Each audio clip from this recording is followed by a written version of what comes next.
en témoignant aux autres de votre Sauveur, Jésus-Christ. Abandonnez-lui votre vie aujourd'hui et laissez-le vous accompagner, vous guider et vous utiliser. Devenez membre de la chaîne et soyez un instrument de la parole de Dieu. Ne manquez pas cette opportunité d'avoir un impact sur des vies. Cliquez maintenant sur le lien dans la description et aidez-nous à diffuser la parole de Dieu. Une citation, qui change tout par Mario Fernando Morana. Résumé, le prophète Isaïe a eu une rencontre avec Dieu qui a complètement changé sa vie. Point. Nous aussi pouvons vivre cette glorieuse expérience. Esaïe 6, 1 à 8. Une citation qui change tout. Isaïe est appelé le prophète messianique parce qu'il était extrêmement impliqué dans l'idée que son peuple devait être une nation messianique pour le monde.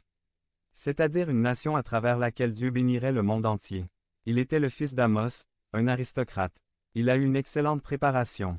Il a exercé un ministère d'environ 50 ans.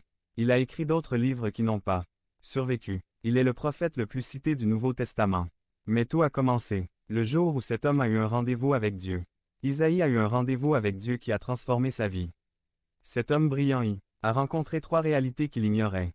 Cette citation a tout changé dans la vie d'Isaïas. 1. Dans cette citation, Isaïe a découvert la réalité de Dieu.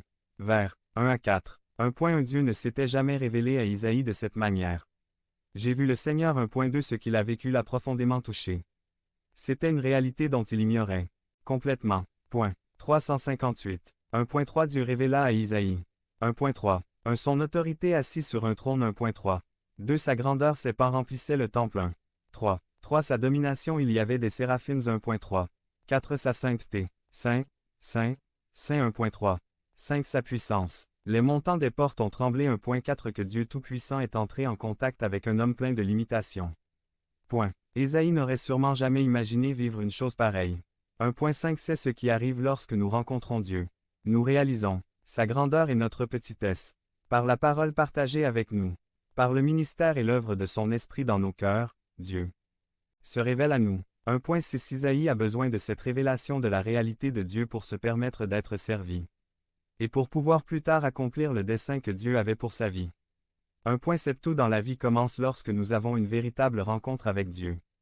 2. Dans cette citation, Isaïas a découvert la réalité de lui-même. Vers 5 à 7. 2.1 Isaïe n'avait pas seulement besoin de connaître Dieu, il avait besoin de se connaître lui-même. Parfois, c'est plus difficile. 2.2 Nous portons tous en nous de la culpabilité et des péchés. Le problème c'est qu'on ne les voit pas. C'est pourquoi, souvent, face à une anxiété qui n'a pas de raison claire, nous ne savons pas comment la combattre. Vous ne pouvez découvrir qui vous êtes que lorsque vous rencontrez Dieu. C'est ce qui est arrivé à Isaïe. 2.3 La même chose est arrivée à Pierre lorsqu'il était dans la barque avec Jésus. Voyant la puissance de Dieu manifestée dans la capture miraculeuse, il tomba à genoux, reconnaissant qu'il était un pécheur. 2.4 Isaïe se voyait d'une manière qu'il ne s'était jamais vu auparavant. Non seulement cela, il a également vu la méchanceté de ceux qui l'entouraient. 2.5 Lorsqu'il s'est vu, sa première réaction a été d'avoir peur. Il avait peur de lui-même. Point. Et il avait peur d'être devant Dieu. 2.6 Jusqu'à ce qu'il se voie, il n'a pas découvert son grand besoin. Dieu s'attend à ce que chacun de nous se repente et vienne à Christ pour obtenir le pardon et la purification. 2.7 Dieu a pris soin de guérir son cœur et de purifier son péché. L'ange avec le charbon ardent a accompli 2 choses merveilleuses. Il a enlevé la culpabilité et a pardonné le péché. 359. 2.8 L'ange toucha la bouche. La bouche exprime la réalité du cœur. Parce que nous ne connaissons